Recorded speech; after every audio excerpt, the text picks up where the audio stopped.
Okay, good morning, everyone. Good morning. We don't have a musician this morning, so I'm going to change the song to number 49, God Has a Dream for Me.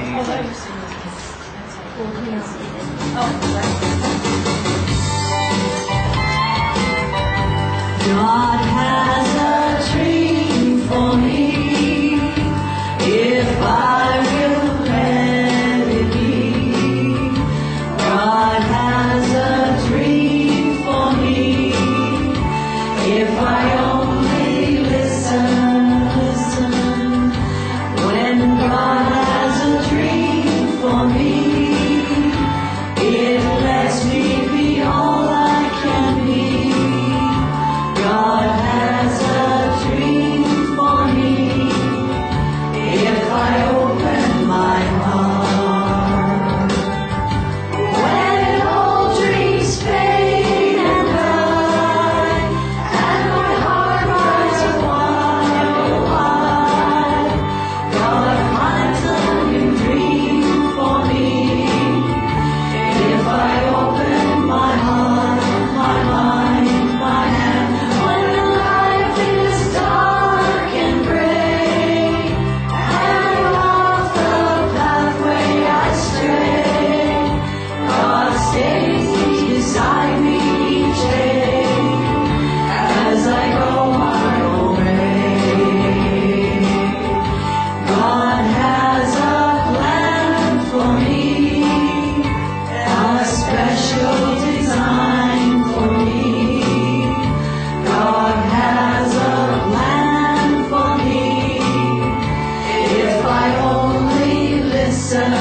Listen, God shows His plan to me, asks me if I will agree, make His dream reality, being all I can be. When all dreams fade and die, and my heart runs wide, God finds a new dream for me, if I open my heart, my mind, my hand. When life is dark and gray, and off the pathway I stray, God stays beside me each day, as I go my own way. God stays beside me each day, as I go my own way.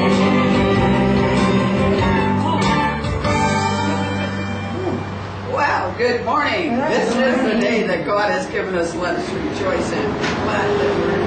I'd like to thank the online people. I'd also like to thank Cheryl Catherine Smith, who is the vocalist on that, and also Kevin Swain, who set up all the producing of that record. So I'm really pleased with it. It sure sounded better when they did it than when I wrote it.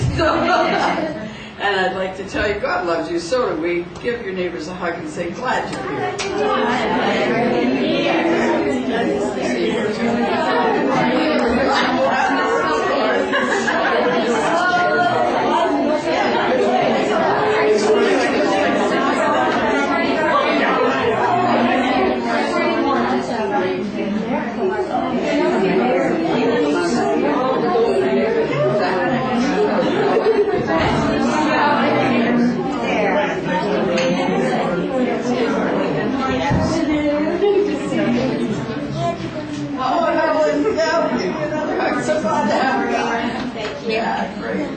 so wonderful. Okay, as you join me for the opening prayer, please. Heavenly Father, we're so grateful to be able to come to this chapel every Sunday, open our hearts and our minds and our hands and receive that love that comes from the source, and fill ourselves where we may be empty, and fill us up so that we may share that with each person that we meet through. Amen. Okay, everybody be seated. Well, you can see on the roster with me this morning that we have Charlie Seaman. And that Charlie is now going to be our Stansted in British Columbia. because he has been over to there. How many times you've been over for courses? Just twice. Just twice. But he's got the top-notch people. He had Ivy Davies, who went to Scotland and trained with her, and then came back down into England and trained with Tony Stockwell. And we all know about Tony because Tony came here, and we were really impressed. And so he got some of the little secrets that Tony uses, and so we're going to later in the year probably have some courses that Charlie will be facilitating and help pass that on to us, because this is the idea that, you know, Tony can't be everywhere. I can't be everywhere, so the stuff that we have to share with everybody. And then there's other people that will go out and share that with other people. So it just goes and moves outward like a ripple, a stone in the water, and it just ripples out. And that's what it's about. We're not supposed to guard it and say, that's mine, you can't use it, it's supposed to be for everybody. So thanks, Charlie, for going over there and getting all that information for us. Okay, so before we do anything further, I think we're going to sing one more song. And because most of us know this song, I think we're okay. So it's Kumbaya, and it's number 35. And if you have a good voice down there, I'd like to start us in a key other than the key of crack that I sing. Everybody's too shy.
So everybody can see it. And Charlie, we are all excited. Yes, we are. So if you don't have something really good, we're going to be very disappointed. Yeah, okay, so I'll give him a hand and encourage him.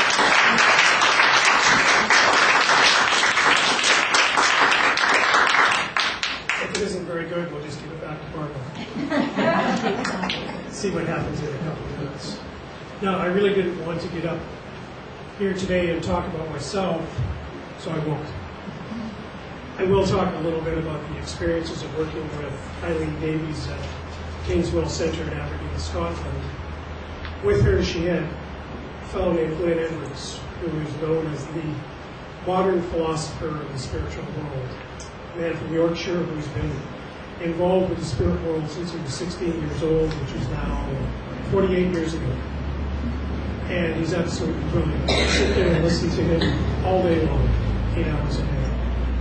Hopefully we're going to have him in the Vancouver area next year or two. The other gentleman who was teaching us at Kingswell is a young guy, Scott Milligan, who's all of 30 years old. And Scott opened my eyes to the reality of physical mediumship.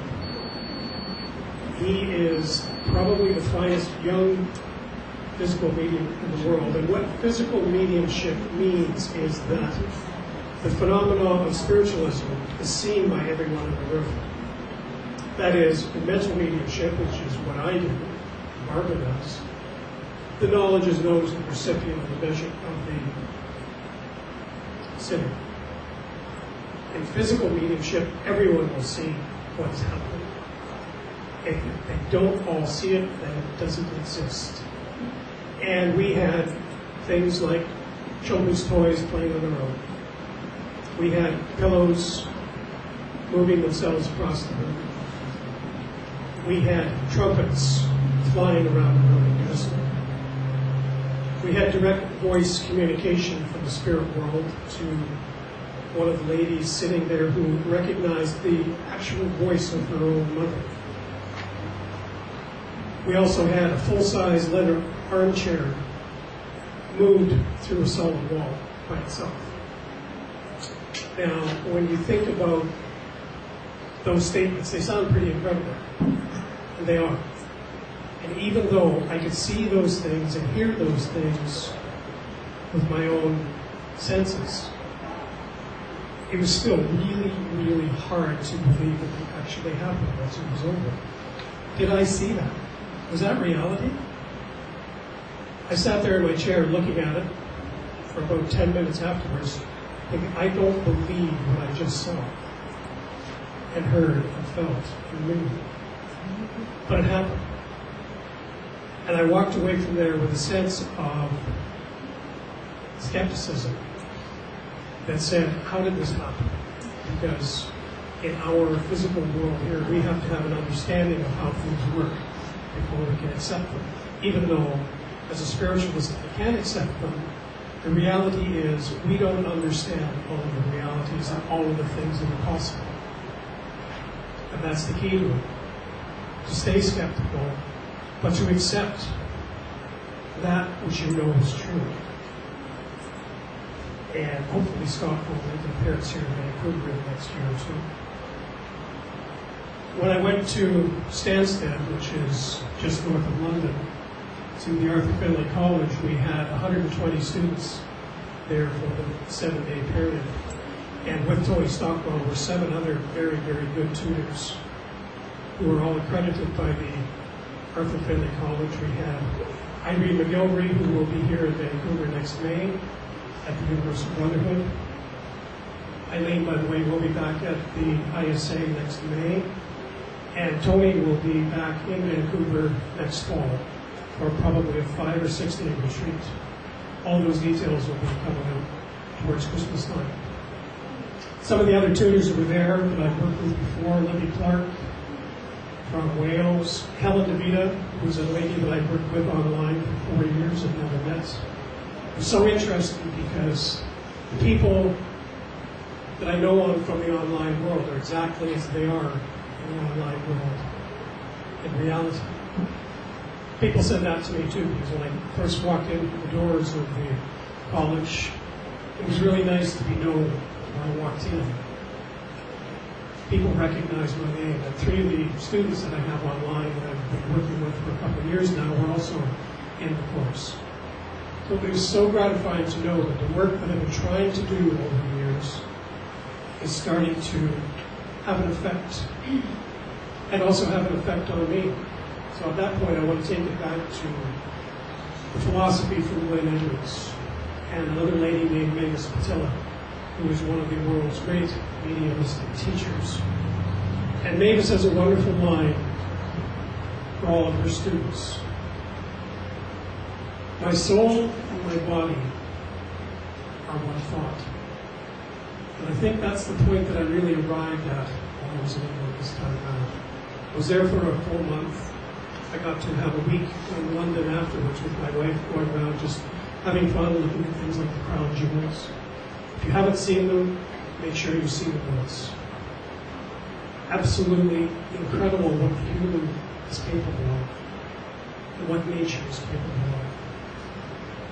Absolutely taken both away with the craftsmanship and the beauty of nature.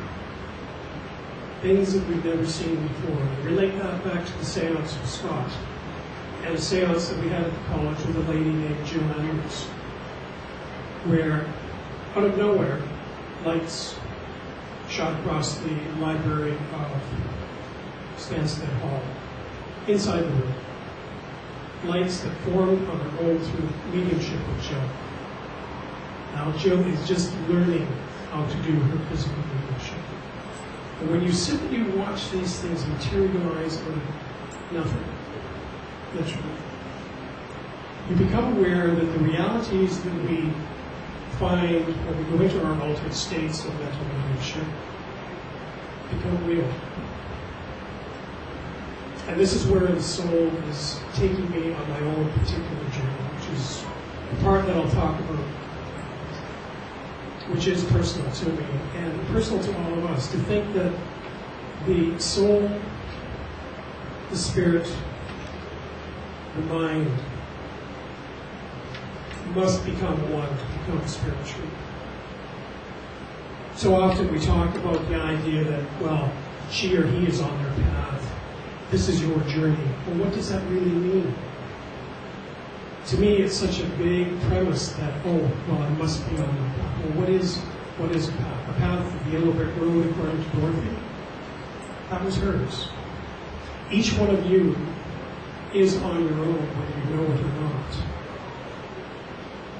And we get confused because we don't see ahead of us, and we don't see behind us, and we don't see around us. But when we can blend the three together, and they become one, where the past and the future become just the now, of here we are, where we are at this moment in space. We lose the sense of time, and we gain a sense of ourselves, of what we are. Who's to say in their rational mind, well, I know myself and I understand myself and I understand my soul and my soul's purpose? It's such an esoteric idea of people. And I'm not vain enough to say that I know myself and my soul, because I don't think I do. I think I'm much more interested in the idea that I want to explore it, understand it, see what it is and see what it wants to do, so that I can step back from the material world into that altered state of mediumship, which we can all do, and understand how I perceive the universe. Because my universe is centered within me. Your universe is centered within you. And they're all different, and they're all the same at the same time. And we can understand our position in the universe and our position in our society, and all the things that we have to give up to be in society, to get along and to make a living and satisfy the mundane world. But where do we go when we want to satisfy that esoteric world inside of ourselves? For myself, I know that that's going to be deep in the thoughts of meditation. It was so interesting to me last March when Eileen was here. She did a reading for me and gave me some insight on the direction I might want to go. When I was in Aberdeen, I didn't want to go for another reading with Eileen because I'd had one just a few months ago and I was quite satisfied with it. So Scott decided one day in class that he would do an assessment of all of us. And very interesting, he picked up exactly where Eileen had left off 3 months before, and added some more to it. Very interesting. And then the next day, I had paper reading with Glenn Edwards. And very quickly it turned into another assessment reading. I didn't ask him for an assessment, but that's what came. And if you know Glenn, you don't question what he says, you just listen. Something profound will come out. And so interesting, he picked up exactly where Scott had left off. Well, isn't that interesting now? 3 great teachers and a progression of the direction that this body and soul should be going. So by the time I got to Stansted, I didn't feel the need for another reading.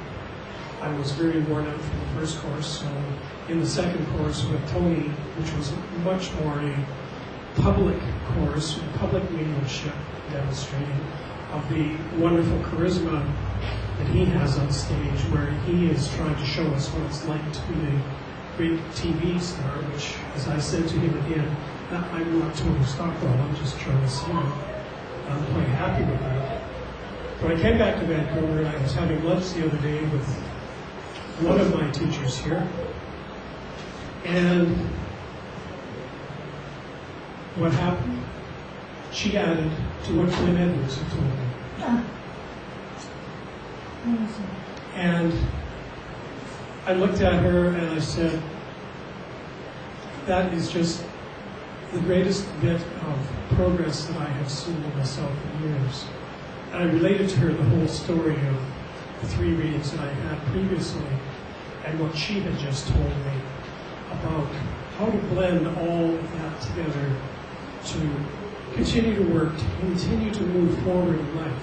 And I feel so blessed to have known these people and to have this kind of advice about how do I take myself as a human being and become the spirit and the soul and the body, all embodied into one. So, to me, it's a great lesson in humility. You know, I may be learning from some of the finest spiritual mediums in the world. At the same time, they're you, and they're you, and they're you, and they're you. They are no different than any one of us, but they have reached another point in their development, as much as I may have reached one in my development, or you have reached one in your development. It's not a question of higher or better, it's a question of, well, this is just where I happen to be at the moment. And if you're at the very, very beginning, what a wonderful place to be, because you have a whole horizon in front of you. And if you think you're at the end, open your eyes, because there's a new beginning around the next corner.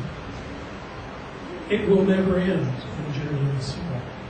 It will never end in this lifetime, or the next lifetime, or the lifetime after that. It will continue to grow in the worlds unseen that we will all travel to at some point. And we'll travel to the next world unseen, and then we will travel to the world unseen after that world is unseen. If we believe in a continuity of life as spiritualists, we will believe that the soul never dies. And when the soul never dies, we never die. And you never die. Our loved ones never die. We all are, just are. And we all will be. And accept that today is only a moment in time, and bring that whole past and future into the now, and by doing that, you'll live your life to the fullest. Not a question of great material wealth, great standing in society, great standing in the spiritualist community. It's a standing with yourself and the God of your own understanding. And we can understand that from today and just take that forward to your own soul, spirit, body, all becoming the one thought. Learn what will work for you. What will work for you will not necessarily work for me. And vice versa. Just let it go and let the other people decide what's right for them. Our children, as much as we love them, we have to allow them to become adults.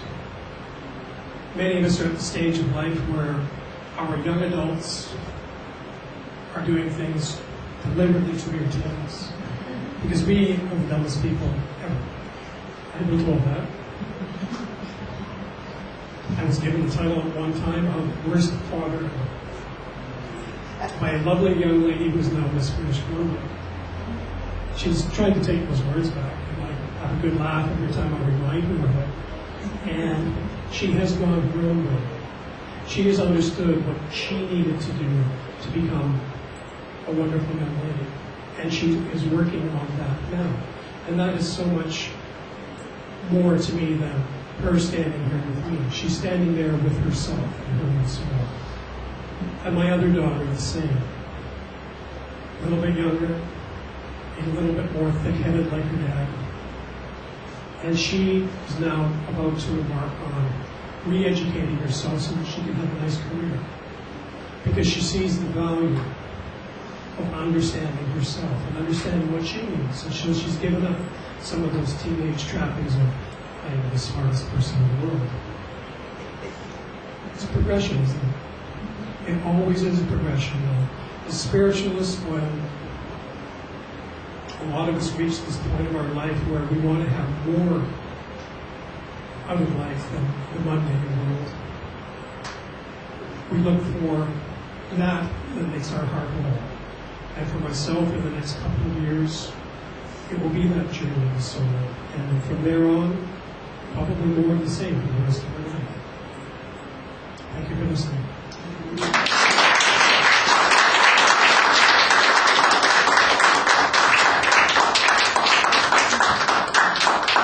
That was great, Charlie. And it's nice to be able to get a chance to understand the spiritual side of the work that we do. So not everybody who comes to the church knows about that. And the physical side has a lot to do with the psychokinesis. It goes on scientifically. You can understand what the generation of the energy is. And so Charlie's going to be doing some classes, and then maybe he'll bring some of that to his classes. And if you're curious about it, come and do classes. So thank you, Charlie. We are a healing ministry, and again, healing is the ability to bring energy through yourself from the source and pass it on to another person if you are working as a facilitator. And we have some wonderful facilitators that work in healing area here. And we have an area at the back that if you feel that you would like assistance with energy coming from the source through someone to help you heal yourself, then maybe take a chair and healing facilitators will work with you. We also have a bowl there, and all energies, thoughts and are energies. So when you think of a loved one who's not well, and you put their name in there, and as we pray on that, then it's multiplied 10 times, 10 times, 10 times for each person that's praying on there. And that prayer chain all over the world helps that person heal themselves.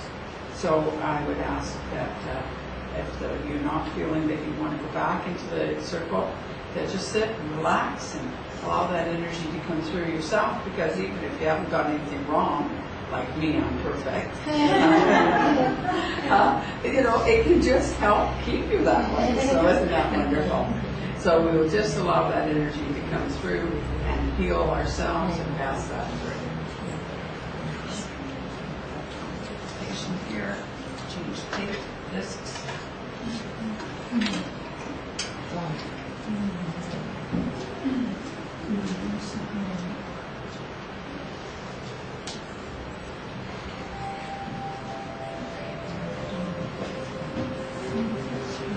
If there's any other facilitators that are in the congregation, feel free to come back and take your thoughts inward and upward to a little spot in the universe where God resides and healing begins. Allow the energy to move through the tips of your toes, moving upwards, whirling round and round the body. Allow it to come up through the top of the head and flow over the body like a gentle summer rain. As you breathe in again, feel the energy bringing alive all the cells of the body that work together with all of the organs.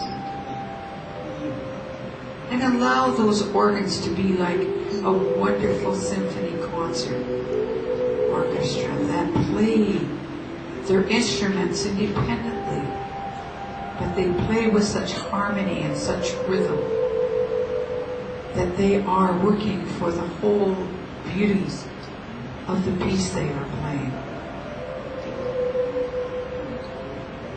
And as you breathe the energy in and revitalize all of the energies in the body, and the cells and the organs, know that you are doing that to bring healing to the whole. And as the energy comes in again through the tips of the toes, allow it to expand into the mind.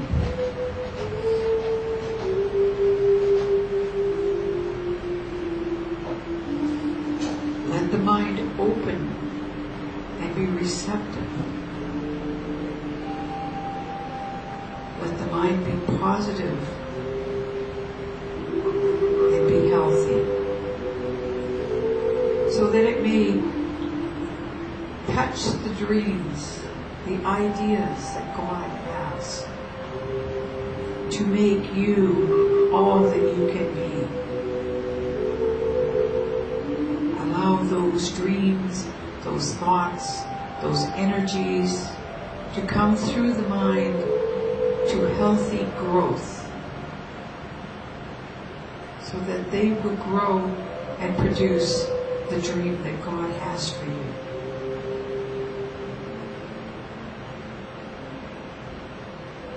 Breathing in again, allow yourself to come in touch with the Spirit, that part of yourself that is always perfect. And allow the Spirit to communicate to the mind and the body what it needs for this journey that it is having in this physical existence.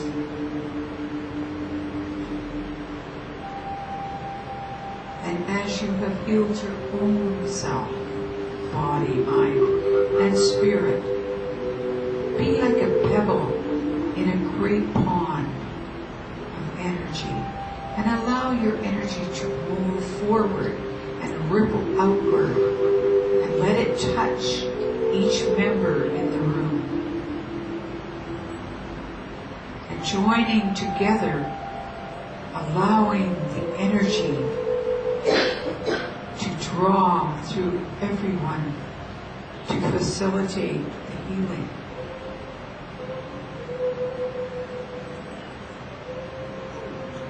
Taking a deep breath now, think about outside of this room, into the community of your family, the community around you, of your teachers and your leaders. And allow that energy to ripple out and touch all of them, so that they too may experience the wonderful healing, the wonderful peace.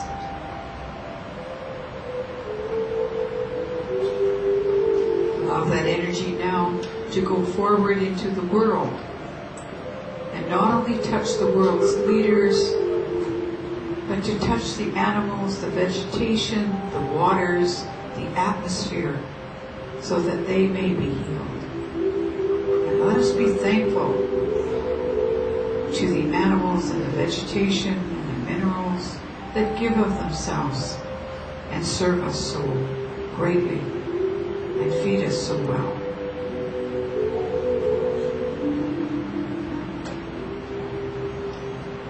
Allow us now to reach out into the universe, into other parts of the universe that we are not familiar with, for many mansions in God's world that we are not aware of, every room in every mansion. But we send love and we send caring, for God promises us that love and healing is never ending. And all we need to do is ask, and the energy will follow the intention of the thought, and the healing will begin.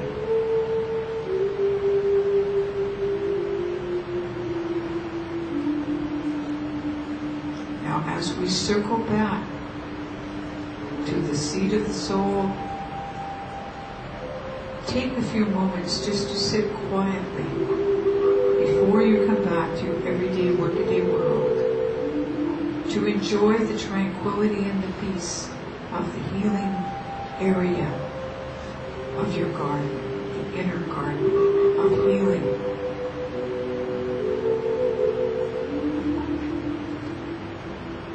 And know that you may visit here at any time, and God has promised the love, and the healing is never ending. So open your hearts, your mind, and your hand.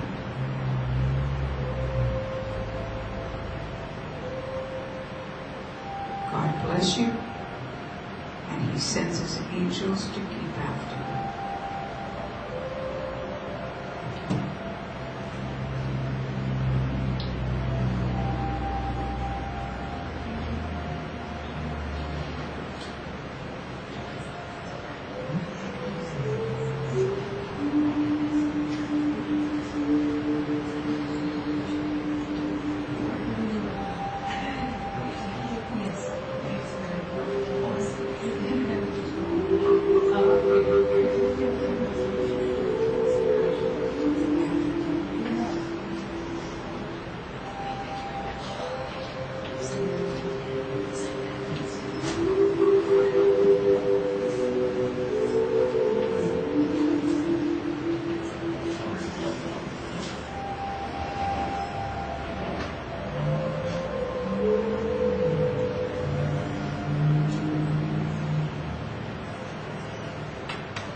I'd like to thank all the healing facilitators that work from this side and from the other side that help us each week bring that healing from the source, and that we may go from here feeling great and help each other and help other people throughout the week that we meet. Okay, we are going to go into Karen Share now, and I'm going to talk about Karen Share today. This is my day. I got the mic. Somebody said, "You gave her the mic."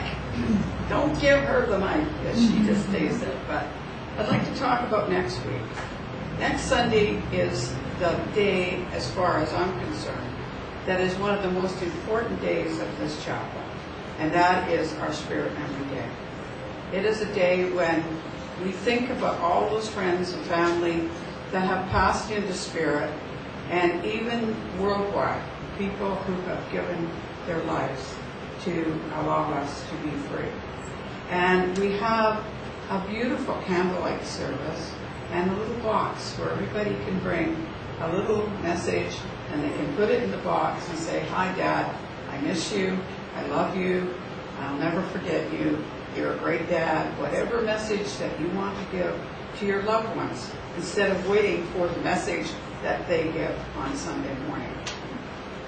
Every day that we come here, every Sunday that we come here, they wait upon us. They come and they give us all that they have, and we need to have one day where we give back. And they stand there anxiously waiting for people to come.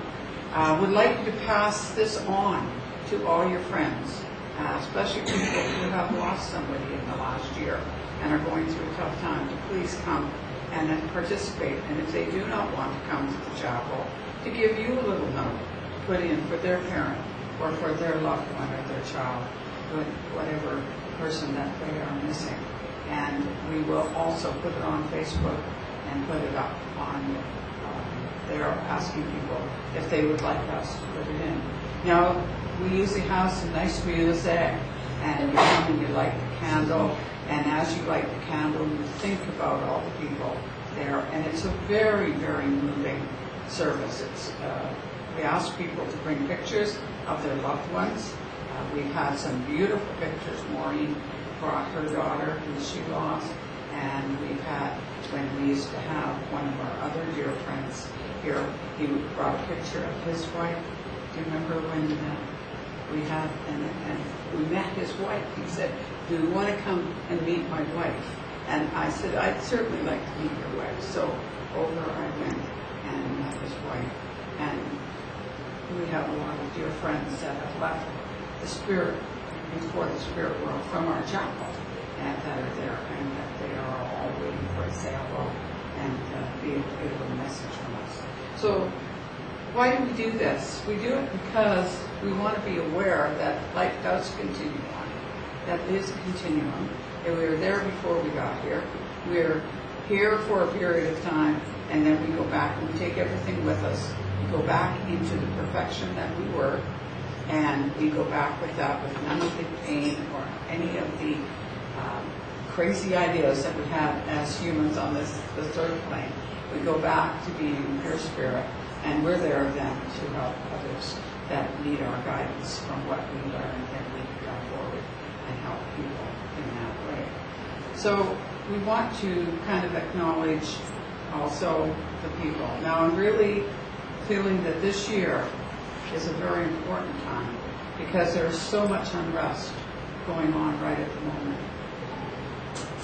And one of the things that came through Facebook yesterday was remember 2001. And yes, we need to remember that that was a time that all the angels came on the run. And they're saying too soon, too quick. The heavenly angels just were coming there, the guiding angels, to bring people back over when the buildings were hit. How many people died in that? And every day on our streets here, we have people dying in violence, and we have violent things going on. So to try to just stand back and be impartial is very difficult. To stand back and say, well, we want peace, we shouldn't do this, we shouldn't do that, or the government shouldn't do this, we shouldn't do that. I would not want to be in the position of the government at this time, the head of the governments that have to make decisions. I'm just thinking that we need to pray and pray hard for these loved ones that have gone, for the people that have sacrificed their lives so that we can do this service without somebody telling us that it's not, we're not able to do it, it's not within their little box. So we need to come out for these kind of services so that we remember and that we keep that in our hearts, that really we can't just say, well, the government should know all the answers. We just have to do a little bit in our portion that we can of the world. And if it does come to the fact that we do have to stand up and deliver, that we honor those men and women who do stand in the line of duty to help us through. Thank you. Okay, it's a little bit of a downer, isn't it? Okay, we're going to get to some good stuff now, because this is our announcements. And first of all, do we have any birthdays or My granddaughter's birthday's on a week from today. Okay. Any other birthday celebrations? My brother's on the 10th. Good. Okay, and I'm sure online we have a few. So we will sing the happy birthday song if everybody wants to get up and just roar that happy birthday song. And here we go. Happy birthday, we love you. Happy birthday, may all your dreams come true. When you blow out the candles, one light stays aglow. It's the love light in your eyes wherever you go. Thank you. Hopefully Celia will be back next week. Although she may not be. I think it was 2 weeks in a row that she may have to be off. So next week we will be prepared with some special music for our special day. Now, any new people that have not been in chapel before? Okay. If everybody remembers, we have tea and coffee and conversation afterwards. And do come up and talk to us and let us know when you're there. Sometimes it's a couple, 3 weeks people are here before I get to know that they're renewed. So do come up and say hi to me. And the other big thing that I want to talk about, there is the calendar on the desk. I got it done. Yay, yay. There is the printout for the tea. And here's how the arrangement for the tea is. We have tea and a bake sale, which is wonderful. You come and have tea, have sweet good, and that would cost you tea or coffee or whatever, and a sweet good is $5. If you do choose to have a reading, because there are readers that are donating their things back to the chapel for to help the chapel. So they are going to be donating a portion of what they get for the readings. So there will be readers here. There are 7 readers. And you'll notice across the wall back there that they have time slots. Please do not fit in this time slot yourself. Let me know what reader you would like, what time slot you would like. I will fill that out, confirm that that's the slot that you've got. You can either email me or talk to me here. I have a book, I've got everybody's name down in it, and then we just put reserved on there. And if you take a look when we have the break, you'll notice that Ramona only has one slot left. And we're talking the 28th of the month. It's a Saturday. We're going to start at 10 in the morning, right, Ramona? And we're going to go right through to 4 o'clock. And so we're going to have the tea running and reading. And we have some fabulous bakers.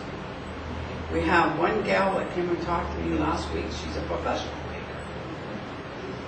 So not only do we have our own Janice going to bake, and I'm going to bake, and a few other people are bringing some baked goods, but we have a professional baker that's going to bring some goods. And you'll be able to buy a cake or some butter tarts or maybe some homemade cinnamon buns or bread or whatever is going to be on there. And so you'll be able to have a great chance. This is to help support the chapel.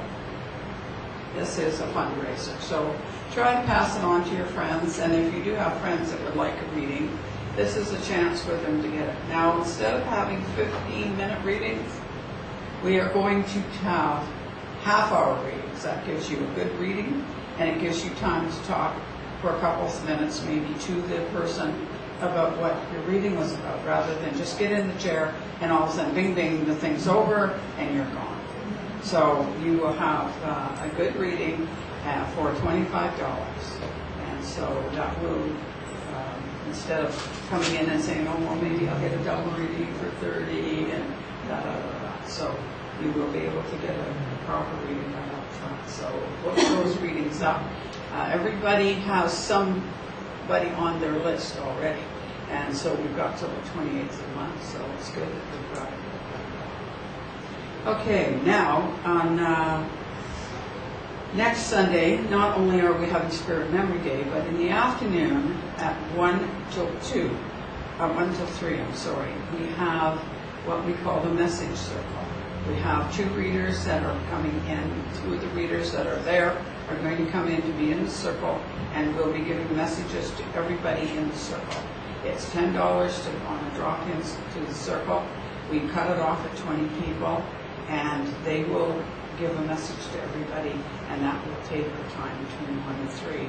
And so if you think you'd like to have a message and you don't get them whenever you come to church, it always seems that your people get back and back in the line and they don't get through to the medium. This will be a chance for you to get that for $10, and that will be also a fundraiser for the chapel. Now, we're talking about funds, and we would like to lay upon your offering. And maybe we'll try to sing again. Yes, we will try to sing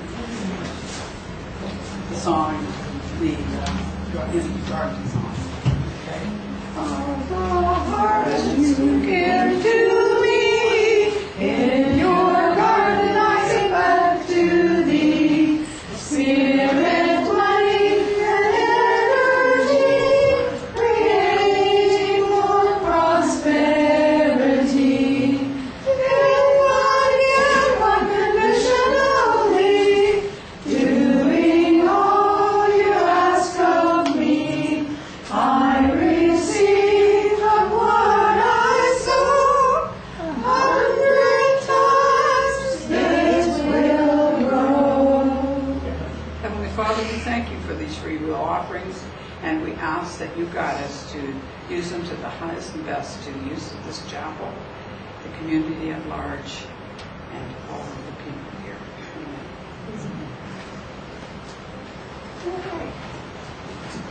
Amen. Look, Charlie, we've got a little bit of time for mediumship. A little bit of time. A little bit of time. Yes. So we will go straight into the mediumship. Thank you. And where you go? You need the mic? Sure. Okay. You just push it on again. All right. If you need me, you can holler. Otherwise, Okay. there you go. Otherwise, I'm sitting here. Janice, when I was at Stansted, Tony was talking about the message that he'd given to you and your friend. Okay? I want you to know that he remembers that fondly. He said one of the nicest messages he's had the opportunity to give, and he really enjoyed the chapel when he was here. So often he gets to work in a very large crowd where it's not really very personal. And the inner garden to him that night is a fond memory because it was very personal to the people who were here, and the energy that he felt. And for those of you who don't know, Janice received a message from a childhood friend who had drowned, and there was remarkable evidence from Tony in that message to the point where we were all astounded. And even when he had missed one small piece of evidence, he still pushed himself and said, geez, I wish I'd gotten the most that was in the water globe.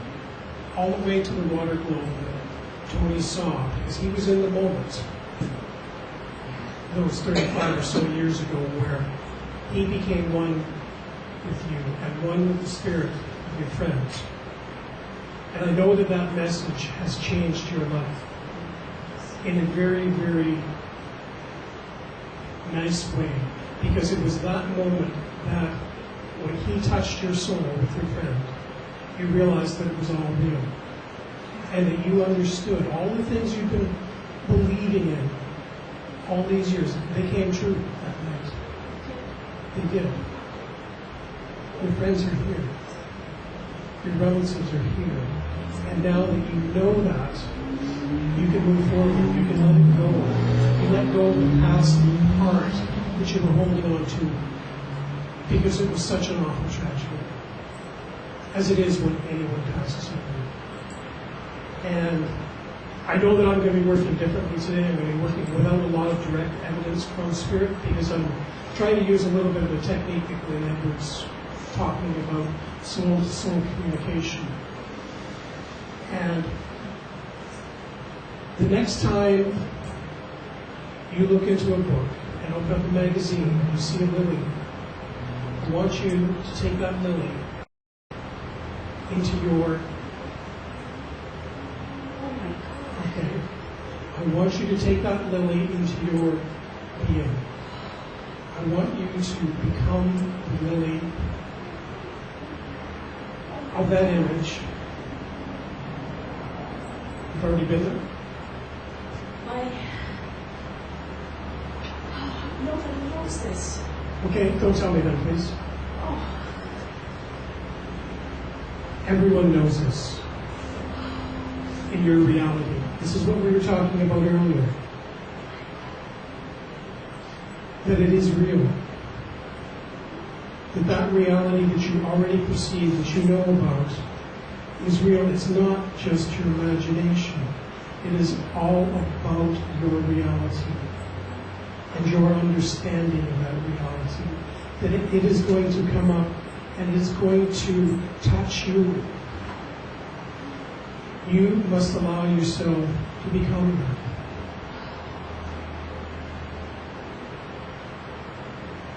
And I want to leave it right there, because it's yours. It doesn't belong to the rest of us. But you understand. Okay? And Diane, this lovely gentleman standing behind you, saying you are good enough. And you've had a very difficult time the last few years believing that. Now, I know this gentleman is a family, and I want to go back into the generation of grandfather, on father's side. And I want to go to a gentleman who, as he shows himself to me, I feel that he is found the height of 5'7", 5'8". A little bit taller than me if I'm out in my dimensions. A man with, he's showing himself a little bit of a white mustache and white hair. You understand this is grandfather? No. Okay. I know that I'm in that generation. If I've given the relationship incorrectly, please forgive me, because this man is a man who knew you very well as a young girl.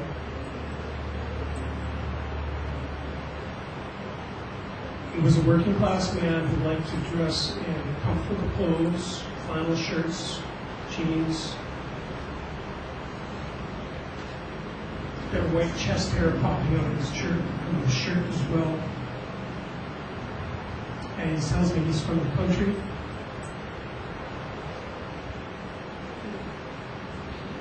Okay, so we're looking rather skeptical here on the evidence. I'm trying to follow you. You try and follow me? Okay, don't try and follow me. If it doesn't fit, let it go. Let's take out that grandfather relationship and go to a kindly old gentleman that you knew well as a child, who used to... I'm walking down the street with him right now, wherever we go. It's a typical residential street. There's some hedges, there's some fences along the front of the properties. And he's pointing at two houses. One house that he lived in, which was a single-story bungalow, and he's talking about up the street where you were. This is ringing a bell now? Possibly. Yeah. Okay, I don't want to spend too much time on it because we want it comfort reading. It'll be a lot easier. I want to be able to get to as many people as I can this morning. This man is talking about the top. You were under the age of 10. You were with a group of 3 or 4 other girls that used to be your playmates at that age. Understand that part? You understand the neighbor from the other side of the street, down the way, who was a man who lived alone. His wife had already died. And he was a really, really lonely old man who just loved the company of the kids when they come by. Okay. Now you're starting to remember who this man was? Okay. Let's go back to the message that he started with. He said, just tell this girl that she's good enough. And tell her to stop beating up herself about things that she can't change. So that's all I have. Okay. Thank you. You're welcome. And thank him. Josie, I have to say to you that the road of spiritualism has many doors, some of which close unexpectedly, some of which open when we don't even realize that they're here. The lady who's bringing me this statement is a lady that you would have known as the nun. I think she's been here before. Family member back in grandmother's generation. I think we've talked about her before. She came dressed as a nun. She brought me this statement before she showed herself to me. She was a small woman, around 5'1". She is very early in the 20th century.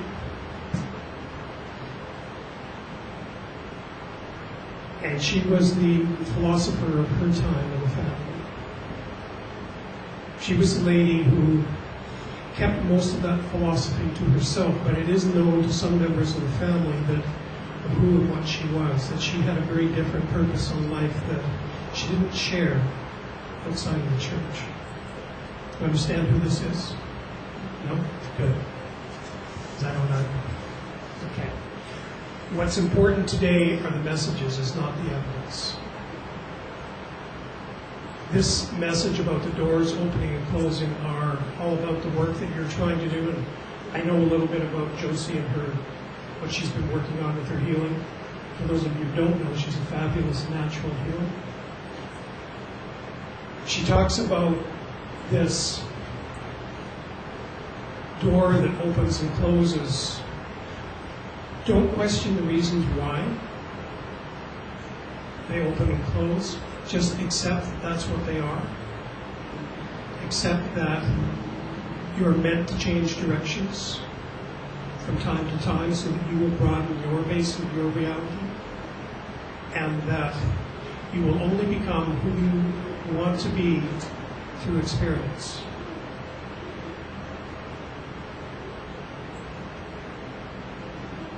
I'll leave that with you.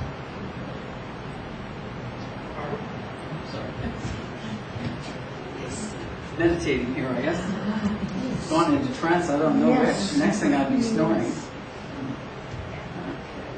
leave that on and off. I think my voice is loud enough for you people here. I'd like to come to this lady here, and that's why I kind of was wandering off, because I had an impression that I was supposed to come to you. Is that okay? Good. I feel that there is, at this time, it's like I've got things I'm trying to fit into place. Do you understand what I'm saying?